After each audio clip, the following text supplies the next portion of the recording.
Hi, Amy. Abby. We watched 90 Day Fiancé season 11, episode 2 last night. What did you think? Boring. Ooh, boring. How disappointing. Now, I was very happy that we didn't see the throuple, though. That was really nice. It was positive. I'm sure we'll come up on many more positives as we go through it, but that's my initial review. But Well, we got to meet Greg, so that was fun. we did. Yes. Yes, let's save our comments on the lovely Greg for a little bit later. Yes. What was your initial review of it? My initial review, I was actually interested in this one. There were quite a few moments when I wanted to do Google searches to find out more about certain topics because I was like, oh, I sense a rat. I think we're being led down a rabbit hole and I want to figure out what's going on. Is production taking us down the garden path? So for that reason, I would give it a good rating. I was not bored. Now that you say it, I didn't end up cleaning my kitchen, so I was engaged enough. That's always a positive. If Yes. you're looking at the screen and listening and not cleaning the kitchen floors, we have an adequate show. Yes. Okay, so that's another positive. I like that. Yeah. All right. As usual, 1, 2, 3. Let's do it. 1, rate and review and follow us wherever you listen to the podcast. Thank you. Please watch us if you prefer on YouTube at 90 Day Fiancé, honestly. And finally, our subscriber-only content in which we're discussing season 2 of The Last Resort as well as Between the Sheets is available on Apple and Spotify only. Done. Let's dive in. Okay. Starting off with Stevi and Mahdi. I have one thing to nitpick about before we even start talking about the actual content. Nitpick away. Her enunciation is absolutely awful. Oh, I hadn't noticed. What? Gotten just little things like that. And I think I had to rewind her first segment like 3 or 4 times because I forgot I was watching, but I wasn't cleaning the kitchen. I was like, oh, shoot, right. Rewind. And then I kept rewinding to that point where she kept saying gotten or gotta and probably not. Isn't it supposed to be the charming southern drawl? Y'all? No. Not charming, not good. Okay. To each his own. I think she's super cute overall. I'm not complaining about her accent. It's just her lack of enunciation. Well, as we were discussing just a little while ago on MAFS Australia, there is one person with a particularly hard enunciation. And it's very difficult to understand a word he says. So she is way better than that guy. Stevi is, yes, she's way ahead of the game. So she has some interesting quirks, though. Let's discuss. Bridges. Did you know that her phobia of bridges is a real thing? This was news to me. It's called gephyrophobia. I wasn't aware of the name, but I knew it was a thing. Or gephyrophobia. I don't know if it's a hard G or a soft G. Anyway, have you ever known anybody to have this? Not specifically. I just know that it's a common fear. I wonder where it stems from, though, because it is so severe that she carries around puke bags and an extra shirt with her to the airport. Ew. Ma'am, that alone should lead you to the arms of a professional because that's not normal behavior. Yes, I did read that it is curable through therapy. Exposure therapy. That's one of them. And also, finding the root of what is causing this fear.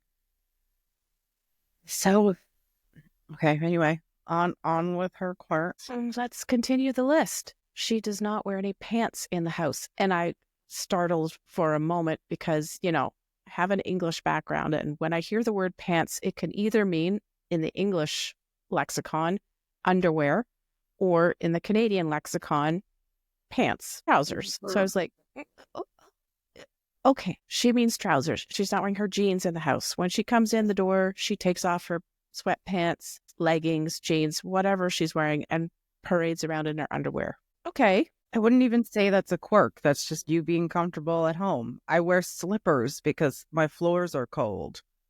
Like, is that a quirk? No. I can't imagine that there are all that many people who wander around in their underwear in the house. Yes. Not as like, I'm just traveling from the closet to the bathroom. Just in general, I'm doing some cooking. I will do it in my underwear. I need to do some laundry. I'm going to wear my underwear. No, this is just me. Yes. Oh dear. Okay. I wouldn't say just you, but I mean, I wouldn't really call that a quirk in any capacity unless like she gets home and she has company and she's sitting there and she gets all like super anxious, like, just take my pants off. I'm at home, but I can't because I have people here. Like, that would be different, but that doesn't seem like it was her thing. All right. But the most concerning is not only her sleep terrors, but the fact that she falls asleep while eating. Yes. That's strange. And especially in light of the fact that she lists excessive napping as one of her other strange quirks. So she sleeps a lot during the day and she falls asleep whilst eating. Don't know what that means. Also on the list, OCD. Don't forget that. Yes. When she was talking about her night terrors and falling asleep and all of her napping, the first thing that popped into my head was narcolepsy. And apparently the night terrors can go hand in hand with narcolepsy as well. And again, this woman really needs to see a doctor because that's not safe. Is she falling asleep while chewing? Like, is that a choking hazard? I'm being serious. I'm not making a joke. I think this woman has been severely traumatized at some point in her life, and she needs professional help. Concerned for her. The falling asleep while eating can also be due to fluctuations in blood sugar levels. That's what I was reading. And I think I read something about a deficiency of vitamin D, but that might have been for the night terrors as well. Anyway, it's a list. We're getting to know more about Stevi. This fleshes out the picture for us a little bit, which is good. Then she goes to the airport to pick up Mahdi, and she goes over a long bridge, which is not even a bridge. I mean, what the heck it's more of a, what do you call those things? The kind of bridge that is actually just lots and lots of earth that's piled up. Causeway. It's not even a bridge, but she's still affected by it, which is wild.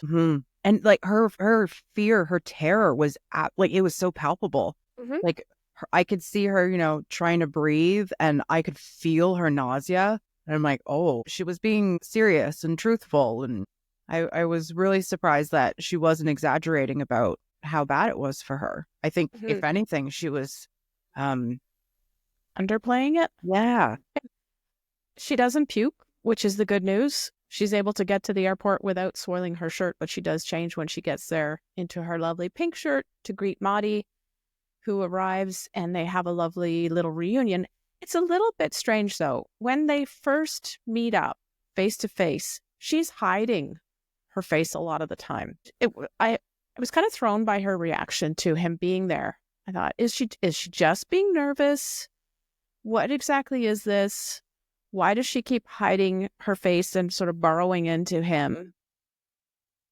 It's as if she's embarrassed, but I don't see why she would be. Embarrassed, or just, the anxiety was just so much and he's her safe space. So she's like trying to nestle into her safe space. Maybe. I'm not sure. I noticed that as well, though. It wasn't the whole, oh, I'm so happy to see you, wrapping your arms around each other and kissing. And no, she was hiding her face and preventing that from. Yeah, I didn't know what to make of that. I think we may, as we get to know her more, that may make more sense. But it was just so odd. And that the way he had gone to pick up the sign that she dropped, and he was looking at it, and she just put her hand on it and tossed it away, like, don't look at that kind of motion, and then burrowed into him again. Like she didn't want him to not only see her or see the sign. Yeah, that bizarre. Really adds credence to the whole embarrassment thing. Don't look at me. Don't look at the sign. Oh, no, it was almost one of those, like, the Notebook things. Oh, I'm such a stupid woman. And that's what it reminded me of. Yeah. Well, Mahdi announces pretty quickly to her that his parents really aren't happy with the fact that he's moved to the U.S. And this is absolutely huge for him. Talk about leaving everything behind with little to no chance to ever go back. It's wild to think about, leaving your whole family and everything you've known behind, your friends, your possessions, and to know that it may be impossible for you to return to your home country during all of your lifetime. At first I thought, was this just because of the travel restrictions that the U.S. imposes? And I was thinking, oh, he could just fly up to Canada and then catch a flight from Canada to Iran. But no, it's not that. It's that if he goes, he could get arrested and put in jail, and then nobody ever sees him again. It's a legitimate fear and legitimate sadness, and you could definitely feel that as well. He was not overplaying this. It was it was really, really sad to see. Mm-hmm.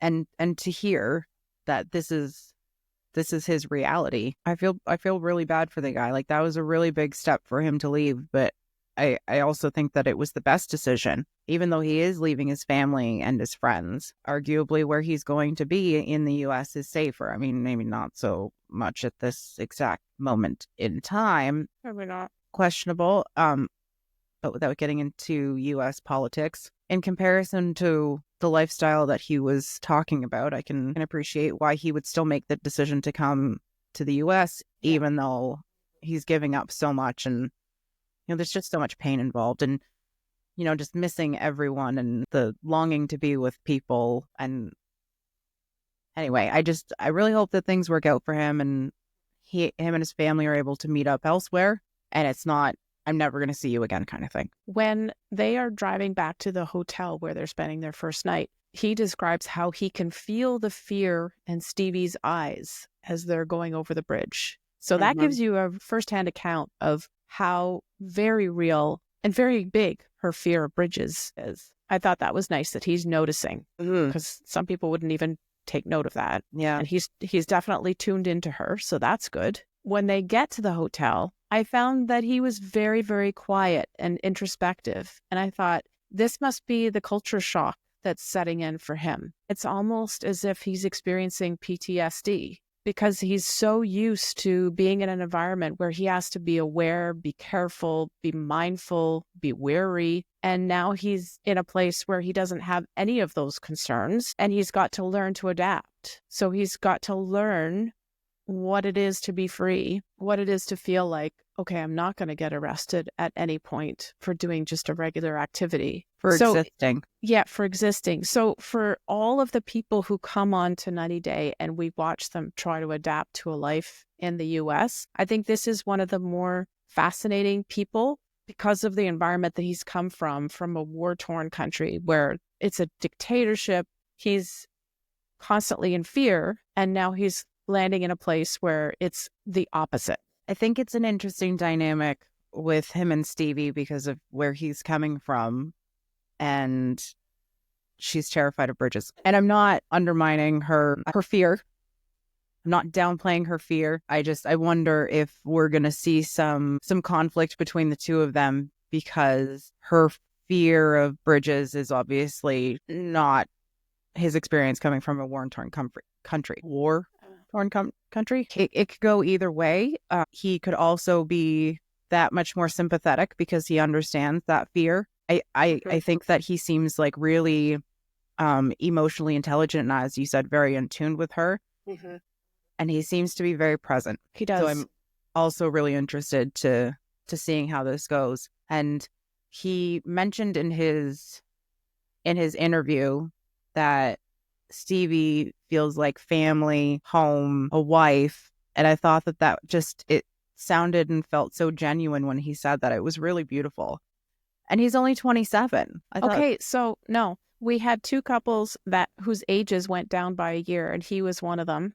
So he was 27 last week, but this week when he introduced himself, he said he was 26. All right. Okay. And then we have one more. We have Mark and Mina. She lost a year as well. Okay. Either way, that year does not change my position. I still think that he seems to be very wise and in tune, and I'm actually looking forward to watching this couple more. Yeah, me too. One of the best questions that came up during the whole episode was when he asked Stevi, if I was to go back to Iran, or if I was to tell you that I'd like to go back, would you be okay with me going, knowing that there's a chance that he might get stuck there? And I thought it was really to her credit that Stevi said yes, that would be okay with her, even though she would be really sad and would miss him a lot, that she would not try to keep him in the States. I think he was asking not because he's actually planning on doing it, but just so that he knows that he has her support and the freedom to do so. Because I think if she said that she was uncomfortable with it, I feel like that would give him more of an urge, more of a pull to go back.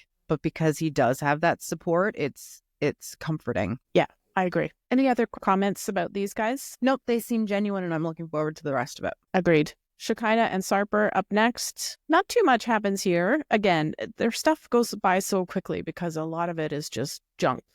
fake drama. I thought he was playing a really stupid game when he was telling Shekinah that when they asked him what he did for a living and he said he was a professional narcissist. Like, you should not be playing stupid games when you're talking to people about this K-1 visa. This is very inappropriate. I think he was joking. I think he was joking to Shekinah. I mean, just as he came up to her and did the whole play acting as in, oh no, I didn't get it. You got to admire his sense of humor. I did laugh. I got a chuckle out of him saying they weren't going to let Sarper into the United States because he's too handsome and it wouldn't be fair to the other men who live there. Like, that was good. And that was a good he one. reassured them that, he's with Shekinah and, everyone else is safe. And he's really grown on me. I'm really, really surprised. Whether or not he was joking about the narcissism, I still thought that was funny, but also it would have been very stupid had he actually said it. So whether or not he did, whatever. I don't think so. I'm sure he would have said that he was a professional trainer because we know that that is his job. Again, with this couple, you don't know what's real and what's not. A lot of the stuff is concocted for the sake of the show, for the sake of bringing in some more drama or some fun like he did. He is also growing on me ever since the tell-all. Things have kind of turned around, but I haven't changed my mind or my opinion on Shekinah. Oh, I feel like he's leveling up in my ranks and she's not even listed. Okay. Now they have to tell Sarper's family that he's gone through the visa process. They don't know anything about this. They had no idea that this was coming. As far as they knew, the couple was going to remain in Turkey. So this is a huge shock to his family. What is your opinion? What's your opinion on that? Do you talk to your parents about it first when it's not a sure thing, or do you wait the way that he did? I can see it from both sides. I think you absolutely talk to them about it because it's not nice to surprise your parents with this enormous announcement and not have them at least thinking about it in the background, knowing it could be a possibility, preparing themselves mentally and emotionally for it.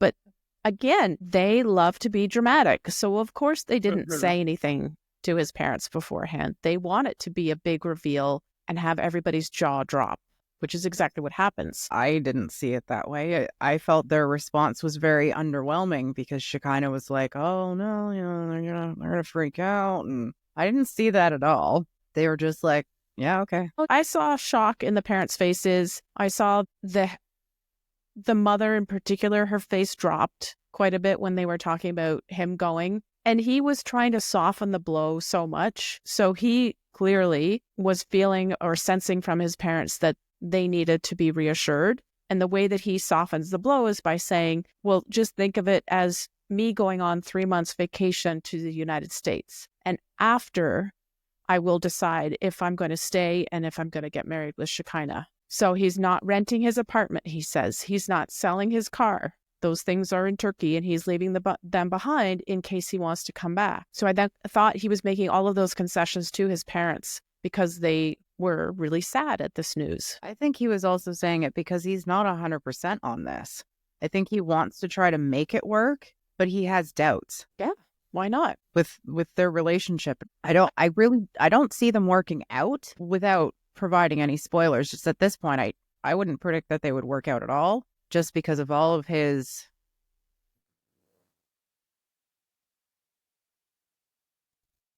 reservations. My God.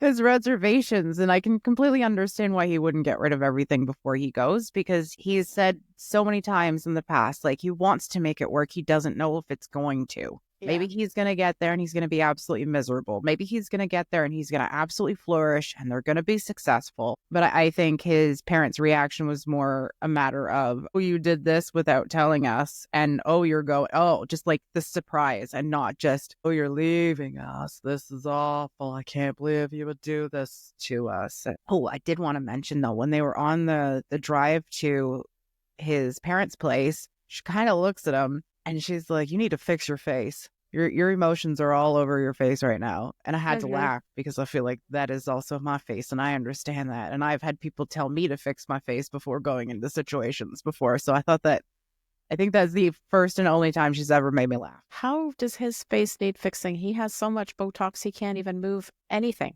Probably the expression that's coming straight from his eyeballs. Okay. Perhaps. Sarper says that his parents won't be able to be at their wedding. Yeah, why? This is a lie. Yeah, I figured. No, of course they can go. He says, oh, it's because of the visa. No, I looked this up because I was very, very dubious about the veracity of what he was saying. They can go as tourists. They just have to apply for a tourist visa before they go. More fake drama. Yeah, and for him to flat out say you can't come, it's just so strange. They've 3 months to get their stuff in order. Mm-hmm.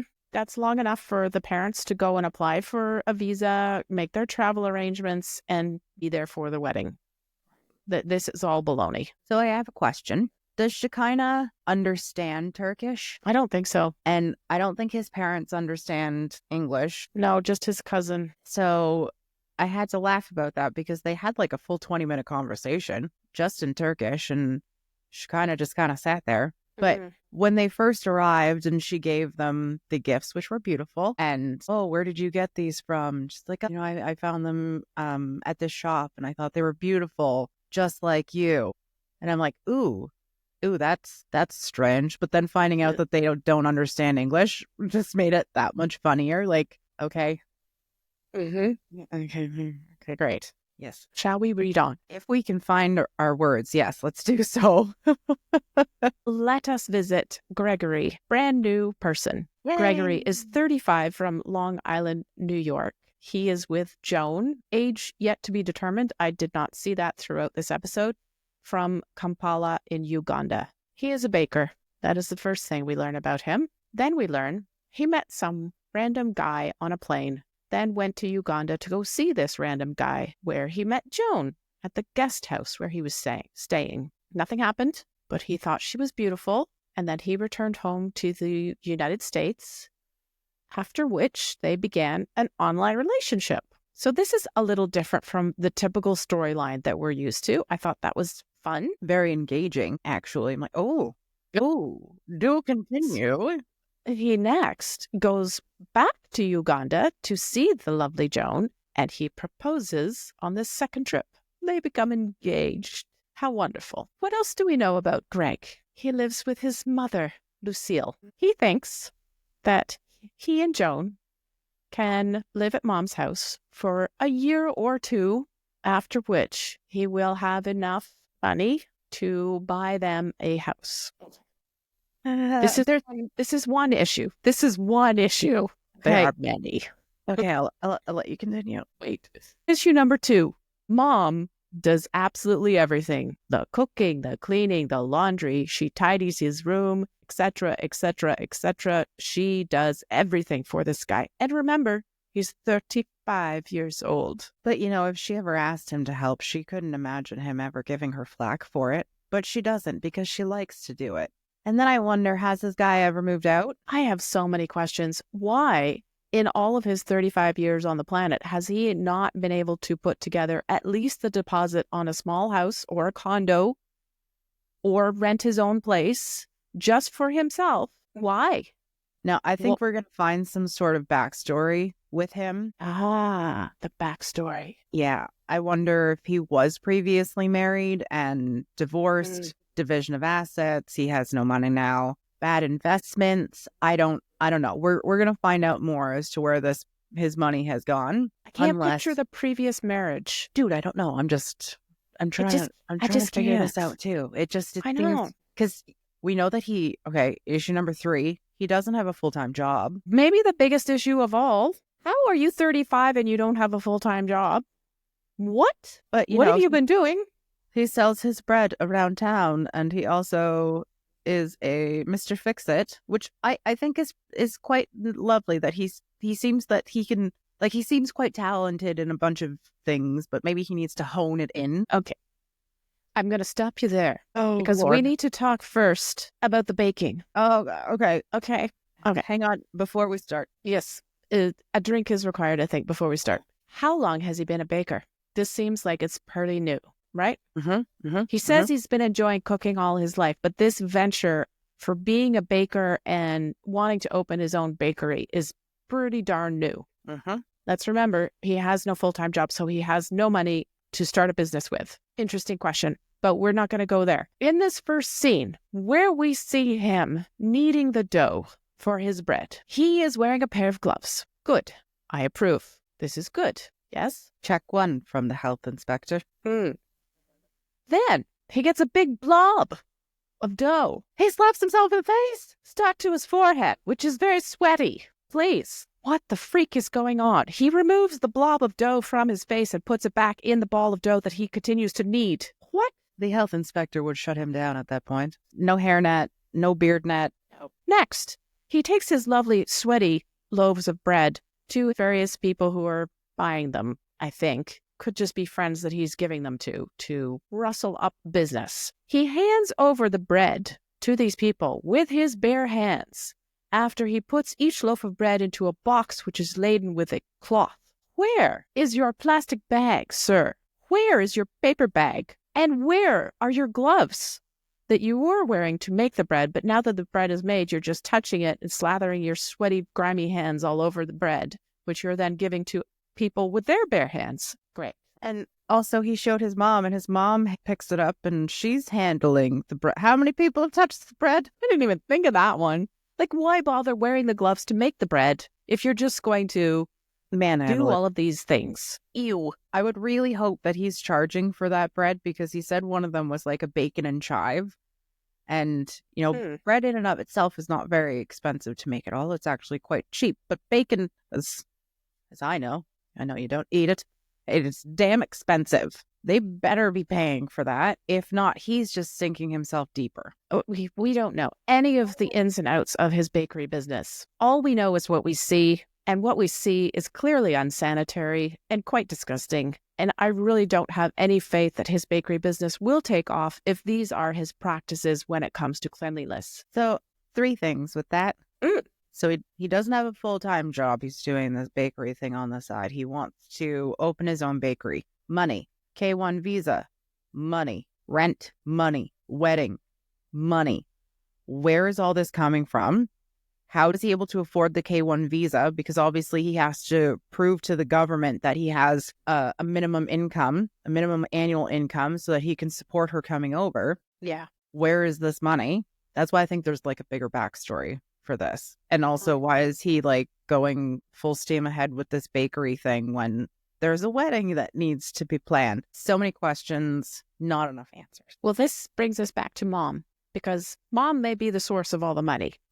She may not be. I hadn't even thought of that. Mom may be the source of the visas. Obviously, he's living rent-free, so she's that source for him. She may be the source of his bakery investment. Don't know.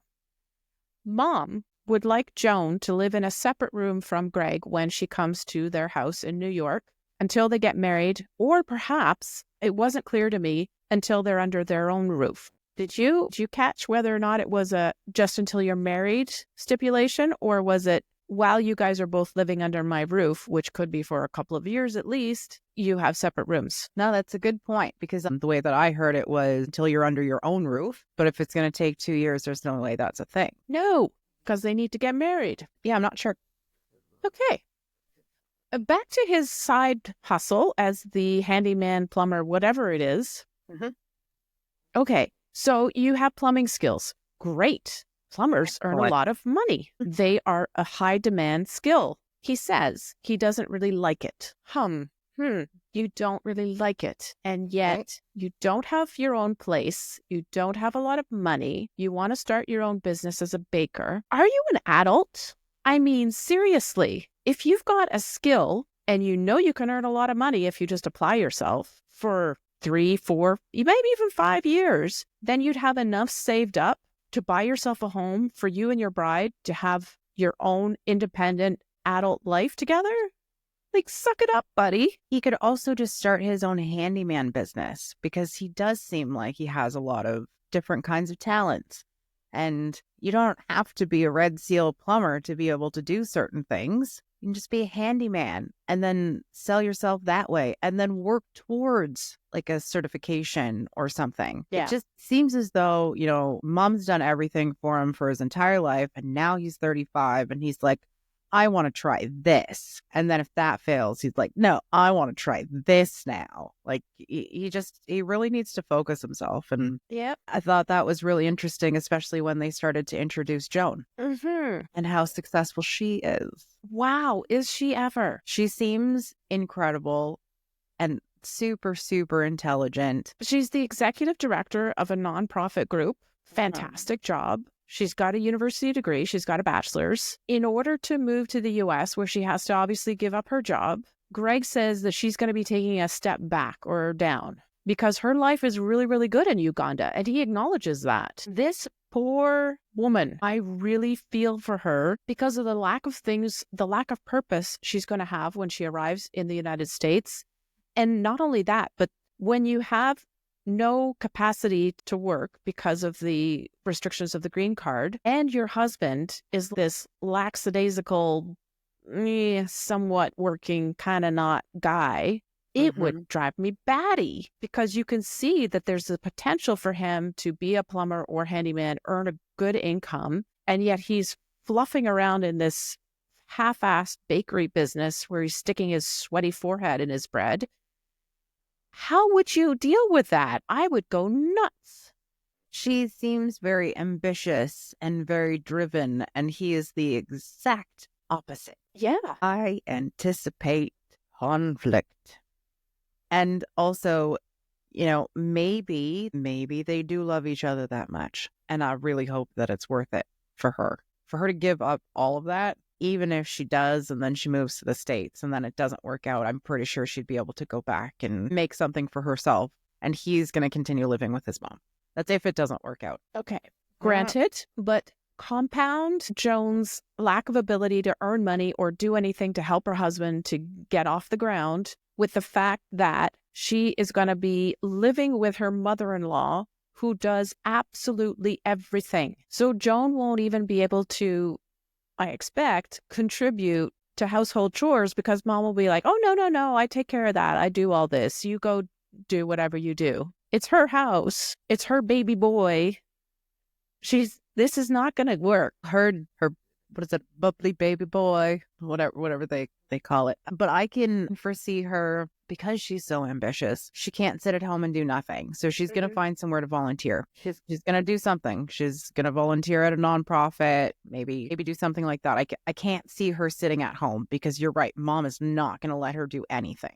And God forbid, what happens when she wants to cook dinner? Is mom going to let her? Oh, no, that's my thing. I do the dinner for my baby boy. Okay. Great. My last point here is that when Greg finally admits that he hasn't taken his life too seriously before, I was like, no shit, Sherlock. Time to get your act together and be a real adult in the real world. What makes him think that he deserves this woman? That is a really good question. Like, has his mom just blown so much smoke up his ass that he's just like, yes, this is a match made in heaven? Whereas, he did admit that she's going to have to take a step down, but it's not a step. That's an entire escalator. Yeah. Shall we move on? Yes. Let's go to Mark and Mina. Mina and her daughter Maria are arriving today. Mark is picking them up in his little plane. That's so much fun. I love that. I thought that was so cute. However, there is trouble on the horizon. Mina has a 9-year-old son. His name is Clayton.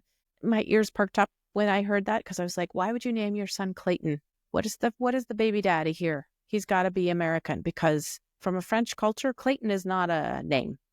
I noticed that as well. Okay. Clayton was not able to come with his mom and his baby sister at this moment because they are still waiting on his passport to arrive. And Mark says if he doesn't get that passport very soon, Mina will likely return to France, and then they will have to restart the K-1 visa process all over again. Once more, I smell a rat. This is a production plant. My instinct tells me the kid's passport is probably just held up for a little while in some bureaucratic mix-up, because those happen. And we don't know any other details. We don't know if she previously had a French passport for her kids or if they'd not had passports at all. If they had those, everything would probably be fine. I'm not sure if they could come over on their European passports or if they'd have to have had these temporary American ones that she does have in her hands when they show her at the airport. Because we don't know, is she a French citizen? All we know is what she says, which is she's lived in France all of her life. So I think it's fair to assume that she's not somebody who's just been in France for a few years, and that's why she doesn't yet have a passport. I don't believe a word that comes out of this woman's mouth. So I'm not quite sure what to believe. She claims that she's lived in France all of her life, but I don't know if I believe that. I don't know if I believe what the issue is with the kid's passport. And I felt like this segment was such a roller coaster because at first I was like, okay, this is excellent. We have a woman who is bringing her children with her on the K1. This is fantastic. And then we find out that Clayton couldn't come. I think he is coming. Like, I don't think that this is real, that he can't come. Yeah, he couldn't come at that moment in time. And she seemed very, very upset about that. Mm-hmm. And it seemed quite genuine. However, when he picks her up from the airport, he said, I'm going to take you to the hotel and blah, blah, blah. And she immediately says, we're going to spend the night together and make another baby. Did you just forget about your son who is currently stuck in France with your sister? Now you want to have another kid? Why don't you figure that out first and then worry about having another baby? Mm-hmm. I actually enjoyed their reunion. I thought that it was very genuine. Their affection was lovely. They were both very eagerly kissing each other and touching each other. And when she made that remark about, let's go make another baby tonight, I'd brush that off as, enthusiasm. She's with her man again. And so this is part of the expected conversation. No, you're skeptical. No. Okay. Mm-mm. No. Okay. And I can't really pinpoint why. I think it's just based on the fact that there are too many loose ends right now. Do you really want to get pregnant at this exact moment in time? Because we don't know the truth about what's going on with her son's passport. We don't know. So I'm not sure. I really feel like this is a whole lot of nothing, that the passport is going to show up and Clayton is going to arrive. I don't think that they're going to end up resorting to her having to go back to France. Except for the fact that maybe she wants to. Yeah, I don't think that she does. I have a couple of theories on that, but I'm not going to get into them because it's my own. Early. I know it's so early. We don't know enough. But for the people out there who are thinking that she's not really French, she is. She speaks with a Parisian accent. There's also some other kind of accent in there, which is probably some kind of African language. There are a lot of people in France who come from former French colonies in Africa. So it's very likely that she has that same kind of background and she speaks a third language, which is an African something. I don't know where she's from, so I can't be specific, but I can hear something in her accent that is a little bit of a different twang. But she definitely speaks Parisian French. It's quite good. It's not perfect, but it's good. So it makes sense to me that when she says she's lived in France all her life, that would be real. Because you would grow up speaking French as well as whatever her native language is. And then that would kind of infuse each of those languages with the accents of the other. I'm not questioning whether or not she's lived there for the majority of her life. I just don't know if I believe that she was born there because she didn't say I was born in France. No, she didn't. And I'm not questioning her accent. I know there's been a lot of titter online about the accent. All I know is that I understood about half of what she was saying. And that means that, my French practice is working. Because I'm still learning French, but I had no issues with it, and obviously I don't know enough to be able to dissect her dialect or her accent, and I really think that's a non-issue, at least for me. But I did want to acknowledge that her daughter is absolutely gorgeous and so adorable, and also so over her mom's social media obsession. Because even at the airport, she was, doing her video thing, and kids like, no, and she's like, she doesn't want to be on video. And like, yeah, because you've been shoving that phone in her face for as long as she's been alive, and she's completely done with it. And then I noticed that when she first arrived in the States, she was like, I'm here, USA, I am here, and it was all about her being in the States. And I'm like, this is it. She just wanted the green card to get to the States. Not sure why. That's what she wanted. Okay. I definitely hear the same things that you're describing in the way that she speaks. When she says she could have had any man, that they would have given her anything she wanted, I thought, this is really not a great attitude to have. I feel that there is a great big old entitlement monster lurking in the shadows. No. Do you? I wonder do. where you got that from. And there were a few things that really rubbed me the wrong way. One of which was when he's flying her back to New Hampshire, she's protesting all the time about, oh, they're surely going to die. Please don't kill me. I was like, come on. Like, this is a wonderful, beautiful gesture that your soon-to-be husband is making. And this is his passion. This is his career. The least that you can do is show some interest, some enthusiasm, and also trust him. Like, the guy's probably got 1,000,000 hours flying his plane. He's legit a professional. Like, grow up. It's not like he's a hobby pilot. It's kind of insulting to have somebody keep saying to you, oh, we're going to die. Please don't kill me. Kill me. Don't kill me. And at no point does she say, you know, if you're going to kill anyone, kill me, save the daughter. Like, no, don't kill me. Don't kill me. So dramatic. But this attitude continues. When they reach the house, she is not impressed with anything, and she lets it show. She's not. Well, because there's no skyscrapers. They're not in the middle of New York. One thing that she complains about that I have to agree with her on is the fact that Mark still has some photographs of his ex-wife up on the walls and in photo frames. Well, I mean, he could have easily removed those. That seems kind of stupid. But she takes it pretty badly. And then she already starts talking to Mark about wanting to move to the city. And I was like, well, you got balls, lady. It's Immediately. like not even an hour and you're already talking about moving. She criticizes the decor. She criticizes the furniture. Absolutely everything about the house she finds fault with. The location. You know, the lack of children, even though they've been there for an hour. 5 minutes. Yeah. Mark is definitely hurt. You can see it in his face because she's talking about moving on the very first day that she's arrived. It's so rude. So off-putting. And then she acts as if she's being so generous and so magnanimous in saying that she will perhaps consider living in this place for 6 months, after which they will make a decision on where they're going to live, which means that she will make a decision, of course, not him.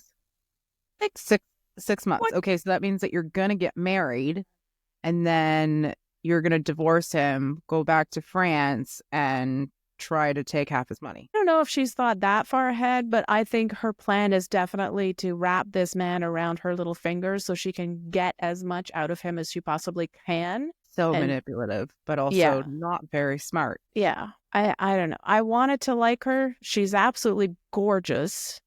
But once you start hearing the words that she's saying and getting exposed to her attitude, which is so rude and so unappreciative, so entitled. Oh, I did not like her anymore. You said something about rubbing you the wrong way, and I made a comment in my notes that she has an absolutely grating personality. Yeah. The more she talks, the more I dislike her, and the more I want to just absolutely dissect the woman.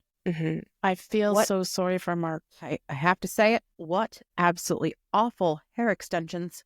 As she's sitting there and she's bitching at him, I'm like, do you really think that you have any place to stand on with your hair looking like that?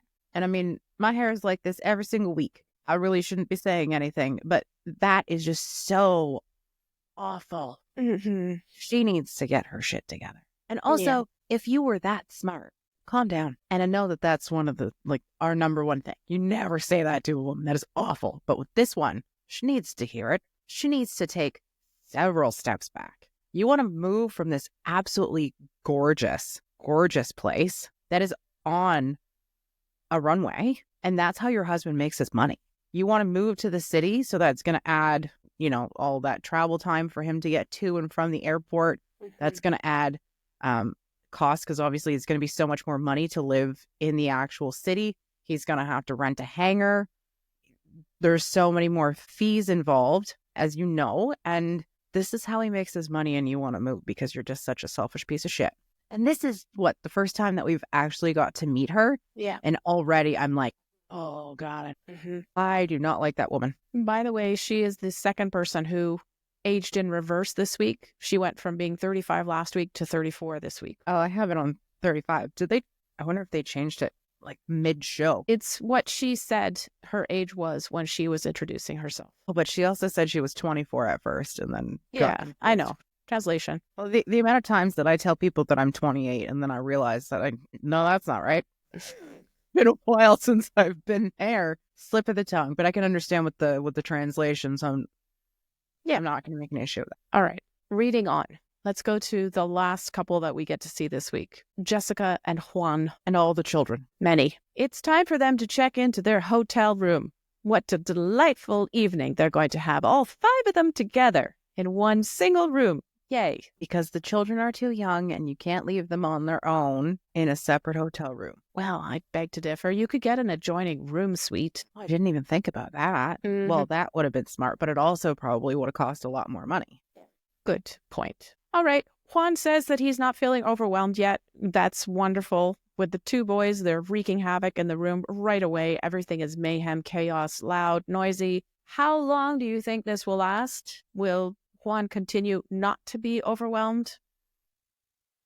Not long. I don't give it very long because I was very irritated and I wanted to leave. Me too. But I did also notice that, especially in the car, it was more of almost like a voiceover for the baby with the baby crying because the baby was not crying at the time. So obviously production, but I can't see this lasting very long at all. The boys are very, very rambunctious. I can't say anything about their behavior because I can't say that they've really done anything wrong other than be obnoxious. But for Jose to go from Juan. Why did I write Jose down? Who's Jose? He was on the UK version. All right. Juan. Anyway, it just, you could see it on his face. He's grinning and he's bearing it. And yeah. And then I had to laugh when he said he's looking forward to going home and having some real privacy. That was the ironic statement of the night. I loved that. Me too. Me too. Yeah, because they obviously haven't had any privacy on their first night in this hotel room with so many children. Will they get privacy at their house, their home? So they one would think. One would hope. They take Juan on a tour of the house once they finally get there after a very long drive. And okay, so the adult's bedroom is in the basement. It has no door. It also leads into the boys' room, which is right next to their bedroom. It's such a weird layout. Then there's a shower room attached to the boys' room. So you have to go into the boys' room in order to get to the bathroom. But it's there's a full also bath, though, isn't it? This is what I'm confused about because they have the small bathroom, which I assume is a 2-piece, so a toilet and a sink that's attached to the adult bedroom. So they can use that during the night. But if they want to wash up, they need to go into the boys' room to get into the shower, or as Jessica says, you can go upstairs as well. But I wondered, do the boys have a toilet in their bathroom, or is it just a shower room? So that if they have to get up in the middle of the night to go pee, they have to go through their parents' room to get to the toilet. Pee in the bathtub. Ew, such an awkward layout. It's horrible. Okay, so she has the first floor, which obviously has, the living room and the kitchen. And there has to be a bedroom upstairs. There has to be. I think so. Just, I don't know. But it's just, my brain cannot conceptualize a house without having a bedroom on the main floor. And then to go downstairs, it's like she's living in a studio house. Yeah. No doors, no nothing, no separations, no nothing. I mean, a door to the bathrooms, but it's like a studio house. I do not understand the layout of this place in any capacity. I think it's very tiny, and I think it's a rental. I think so too, which is probably why she hasn't put up doors. Because my first thought when he was leaning in the doorway, oh, no door. I was like, that'd be perfect for like double pocket doors. Because it's, there's not a lot of space, so you wouldn't have to worry about the swinging of the doors. But it didn't make any sense to me. And this poor guy is coming from, living on a cruise ship And she's like, well, you didn't have any privacy on the cruise ship. Yeah, but he also wasn't living with his fiancé on the cruise ship. 3 kids. And 3 kids. Yeah. Yeah, I would have at least expected them to have their own bedroom with a door that closed and a way to keep everybody out or a way to be private in the house if there are other people present. But no. So poor Juan doesn't get his privacy. It's not great. And when you consider the fact that he mentions, I've never lived with kids before. This guy, let alone 3. This is a baptism by fire. Oh, that's an excellent way to put it. Yeah. And he's going to run away. He's going to run away very quickly. He's going to run away. I found it really telling the way that when they got to the house, Jessica is showing him around and she's like, this is our Christmas tree. This is our couch. This is our TV. And it irritated me. I can't even tell you why, but like, he can see this. He knows. And then you're like, oh, and this is the bedroom with no doors. It was a remarkable tour. Why don't you put your room in the back? Put a door, curtain, partition, something, have the kids in the front room. And then you have some sort of space. And then you have to walk through the kids' room and not them constantly going through your room. Yeah, that's a good idea. Yeah. I assume that maybe her bed doesn't fit or something, or maybe she just hasn't thought of it. I don't know, but this dynamic is not going to work. This layout is so confusing.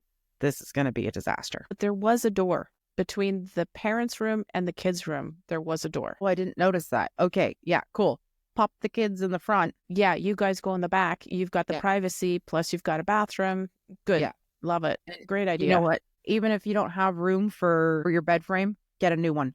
Get a smaller bed. Yeah. Have some privacy. Have some respect for each other and yourselves. I feel like that was a Jerry Springer quote. But like that, I feel so bad for him to walk into that. And she hasn't prepared him in any capacity. We've talked about this before. There's been no preparation. And we've seen them before when the kids went to visit and he was so irritated with the kids then at an infant. Yeah. Yeah. Fun times. I'm simultaneously relishing this and not looking forward to it at the same time. All right. We did not get to see the throuple this week, which was good. I was happy about that. We also don't have Sean and Aaliyah yet, which is surprising. Perhaps next week. I hope so. We did get a preview for next week. We see a few things that are interesting. Mahdi's culture shock is going to continue, obviously. Matt and Amini say goodbye to their daughters so that they can go to Mexico again to meet up with their girlfriend. Joan arrives in the U.S., but it's very bittersweet for her. No freaking kidding. Shekinah feels guilty. Sarper feels the pressure of leaving Turkey. Fake. Dial tone. And Mark and Mina talk about his daughter, and things go very, very sideways from there. That's it. Look forward to it. All right. Me too. And before we go, if you're enjoying the 90 Day Fiancé Honestly podcast, please subscribe to or give our show a follow. And if you have an additional moment, please rate us and help other 90 Day fans to find our show. Thanks for listening. Thanks, everyone. See you next week.